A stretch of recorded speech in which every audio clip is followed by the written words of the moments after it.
ओम नमः शिवाय, श्री शिवाय नमस्तुभ्यम। आप सभी का हमारे YouTube चैनल पर बहुत बहुत स्वागत है। आज मैं आप सभी को श्रावण मास के महात्म्य का छठा अध्याय सुनाती हूँ।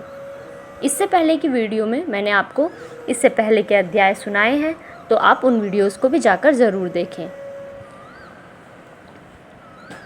सनंत कुमार बोले, हे भगवान, मैंने रविवार का हर्षकार महात्म्य सुन लिया। अब आप श्रावण मास में सोमवार का महात्म्य मुझे बताइए। ईश्वर बोले, हे सनंत कुमार, सूर्य मेरा नेत्र है, उसका महात्म्य इतना श्रेष्ठ है, तो फिर उमा सहित मेरे नाम वाले उस सोमवार का कहना ही क्या। उसका जो महात्म्य मेरे लिए वर्णन के योग्य है, उसे मैं आपसे कहता हूँ। सोम चंद्रमा का नाम है और ये ब्राह्मणों का राजा है। यज्ञों का साधन भी सोम है। उस सोम के नाम के कारणों को आप सावधान होकर मुझसे सुनिए, क्योंकि यह वार मेरा ही स्वरूप है, अतः इसे सोम कहा गया है। इसलिए यह समस्त राज्य का प्रदाता तथा श्रेष्ठ है। व्रत करने वाले को यह संपूर्ण राज्य का फल देने वाला है। हे विप्र, उसकी विधि सुनिए। मैं आपको विस्तार पूर्वक बता रहा हूँ। 12 महीनों में सोमवार अत्यंत श्रेष्ठ है।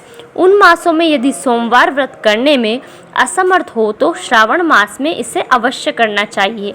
इस मास में इस व्रत को करके मनुष्य वर्ष भर के लिए व्रत का फल प्राप्त करता है।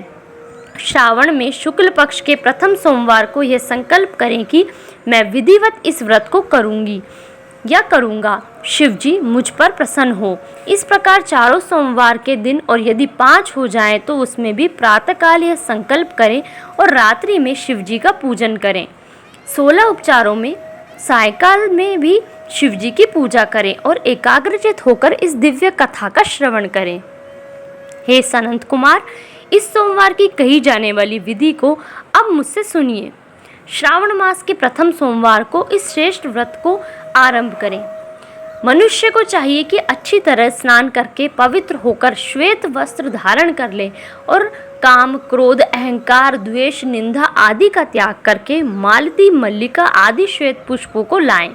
इनके अतिरिक्त अन्य विविध पुष्पों से तथा अभिष्ट पूजनोपचारों के द्वारा त्र्यंबक इस मूल मंत्र से शिव जी की पूजा करें। उसके बाद कहें, मैं शव, भावनाश, महादेव, उग्र, उग्रनाथ, भाव, शशिमौली, रुद्र, नीलकंठ, शिव तथा भवहारी का ध्यान करता हूँ। इस प्रकार अपने विभव के अनुसार मनोहर उपचारों से देवेश शिव का विधिवत पूजन करें। जो इस व्रत को करता है उसके पुण्य फल को सुनिए। जो लोग सोमवार के दिन पार्वती सहित शिव की पूजा करते हैं, वे पुनरावृत्ति से रहित अक्षय लोक को प्राप्त होते हैं।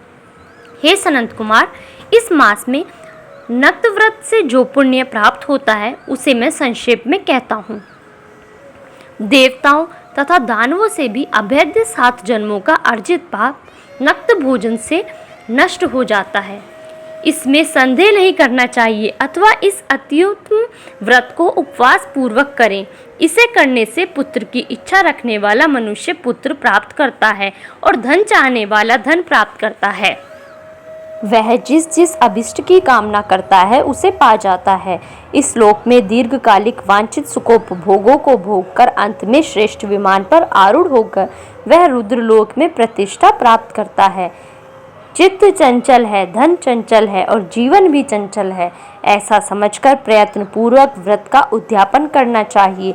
चांदी के वृषभ पर विराजमान सुवर्ण निर्मित शिव तथा पार्वती जी की प्रतिमा अपने सामर्थ्य के अनुसार बनानी चाहिए।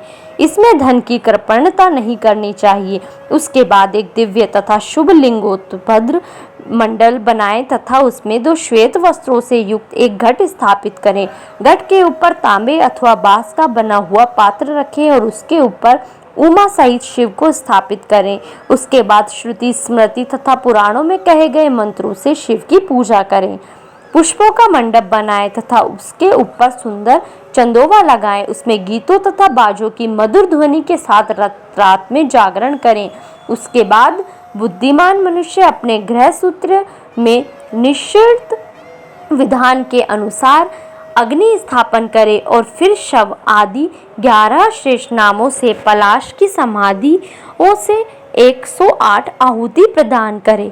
यवव्रीहि, तिल आदि की आहुति आप्यायस्व इस मंत्र से दें और बील पत्रों की आहुति त्र्यंबक अथवा षडाक्षर मंत्र ओम नमः शिवाय से प्रदान करें।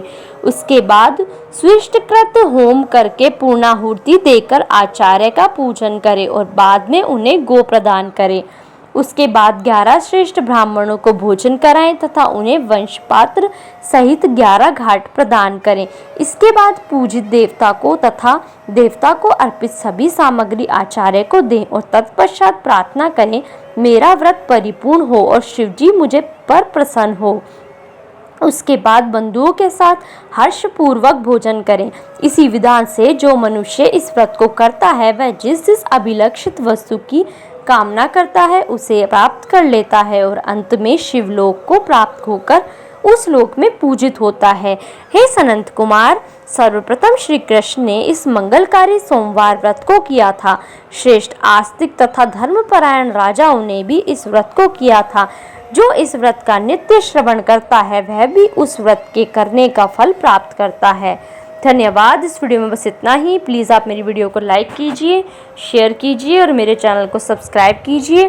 कमेंट सेक्शन में ओम नमः शिवाय लिखिए और बेल आइकन दबा लीजिए।